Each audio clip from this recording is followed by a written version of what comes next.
What's going on, RCD Nation? It is me, Joshua Carter, the creator, the founder, the main guy behind RCD and what we stand for. So, as I say that intro, I gotta come up with a better intro. I gotta figure something else out that's going to just stick and people are gonna catch on to it. And every time they think of RCD, they're just gonna think of this intro that comes on the podcast and the YouTube video. So today's video, I'm just gonna make it a little bit quicker. I haven't put a video up in 2 days.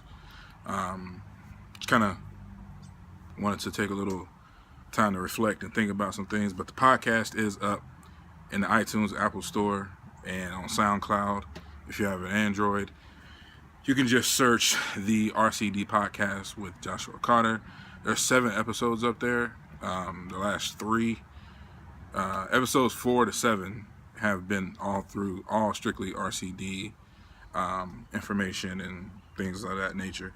But into this video today, I do apologize about the back door. I'm sitting at my grandma's house on her steps, I guess. I just wanted to do a little bit of a different scenery. That wasn't the car, that wasn't the living room. And this isn't the best backdrop, but just wanted to get outside. The weather's finally starting to change over in Ohio, so until I sit outside and record this evening. And what I want to talk about is just, and I kind of hinted on this in the podcast, if you haven't already heard it, or if you're thinking about hearing it, again, it's in the iTunes, Apple Store, and on SoundCloud under the RCD podcast with Joshua Carter. Just being yourself. Don't worry about what people think of you. Don't worry about people telling you shouldn't do something. And I feel like a lot of people get hung up in that. Like, I talk to a lot of people who do fitness and do weight loss. Is something that I'm really passionate about. And they always say that they didn't follow through with the weight loss journey because their husband told them they couldn't do it. Their wife told them they're too old for it. Their kids said they don't have time for it. Or they let their job dictate that they don't have time to go to the gym. But those people who I talk to who say those type of things like that, if they just jumped out and just didn't think about that, they would be so far ahead of the game. And sitting here in front of this door is very symbolic of what I'm saying, because a lot of people will look at this video and say, why in the world would you sit in front of a door that's just almost looks like it's so torn and worn down? But that's just my point. If I could show you what I'm looking at this way, you would think like, wow, like the people in those conditions are not probably the happiest people, but the people that live over in those houses are actually some of the happiest people, because they don't care. They live their life. They find happiness in somewhere else. They don't care what people think about how the outside of their house looks, how their yard looks, things like that, which that's not always a good thing. But these people just reinforce to me that it's your life. You do what you do to make you happy. And with me, I'm 33 now. Ooh, almost tripped. I'm 33 now. And I would say since I was about 15, I was so caught up in what people thought about me. And more than half, over half, I would say almost all of the people that I dealt with from the time I was 15 to the time I was 33, I probably don't even talk to them anymore. I probably haven't heard from them. These people I was longing to get acceptance from, just don't even bother with them anymore.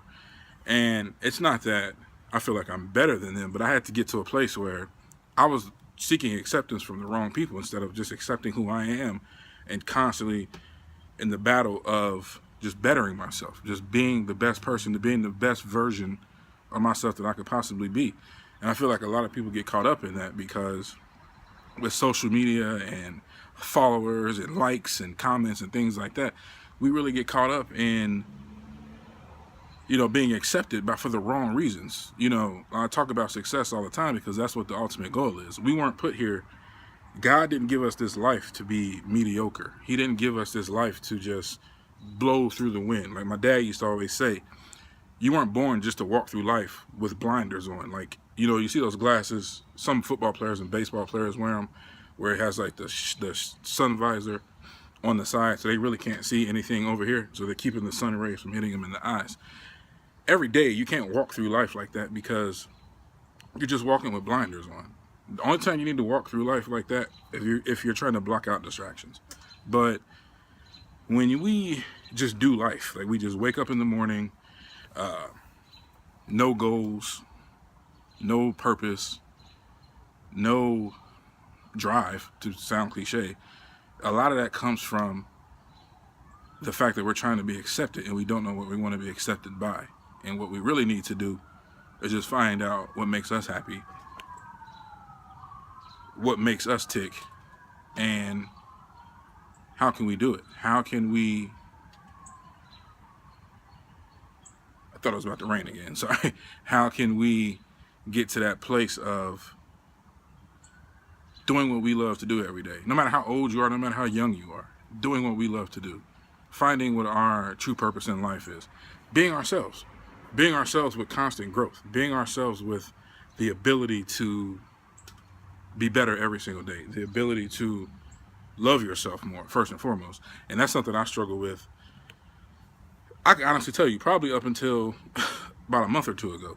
I didn't know what I wanted to do. I actually wrote a book and was getting everything done to get this book published. And then my grandma started to get sick, so I kind of took that as like a sign that maybe this isn't what I'm not pouring myself into this like I need to. And she always told me before she passed, she said, whatever you want to do in your life, do it with everything that you have in you. Attach yourself to it and make it the reason why you wake up in the morning and the reason why you rest easy at night.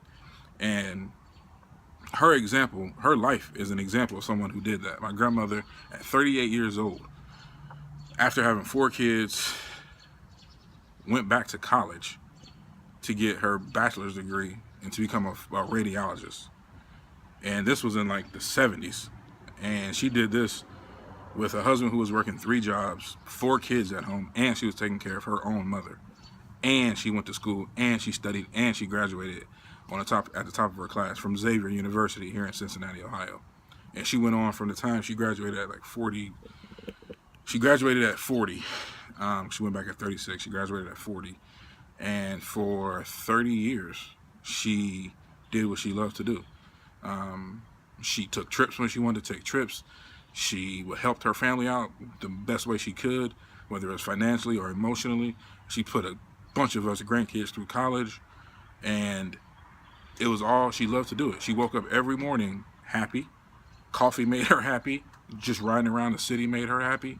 Going to church took her excitement through the next level. So my grandma was really the walking example of an everyday person who didn't get caught up in how old she was at 36 to go back to college with 4 kids at home. She did it, and she made it her life's purpose. And we all have that ability. So at 33, it's my life's purpose to accept who I am, to love who I am, to be able to love my girl and her family and my family the way a man's supposed to. So people look at me and say, oh, you can't talk about fitness. You're 330 pounds. But watch me work. Watch me do what I do. Watch me be the RCD person that I am, that I know I can be, and that you all can be too. And it has nothing to do with what other people think. It's the people who look at the videos, who listen to the podcast, who wake up the next day and say, look, I'm watching Josh do this. I'm going to do this, and I'm going to make it happen. Whether if it takes me 5 years, 10 years, 20 years, I'm going to live my life from April 12th going forward the best way I can. And it's going to be some hiccups. You're going to have some setbacks, but you just have to be yourself and always grow yourself. Don't stay stagnant.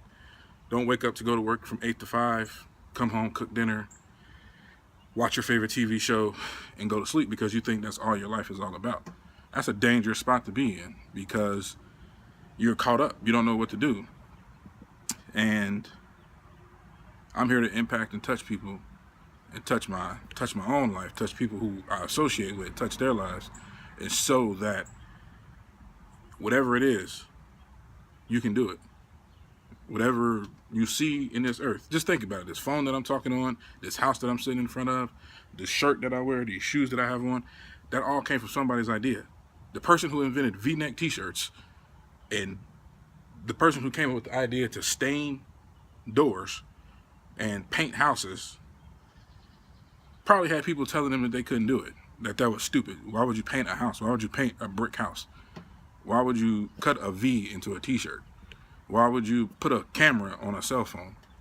Why would you create an internet with endless information? The person who had all these crazy ideas are the most successful people, because why? They identified with themselves, and they became themselves, and they loved life. So that's what we have to get to the point to do. That being said, I'm going to cut it right there.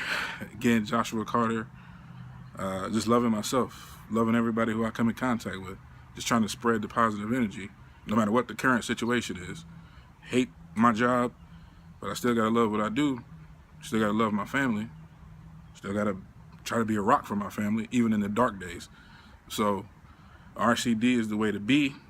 Love yourself. I love you. Have a great day.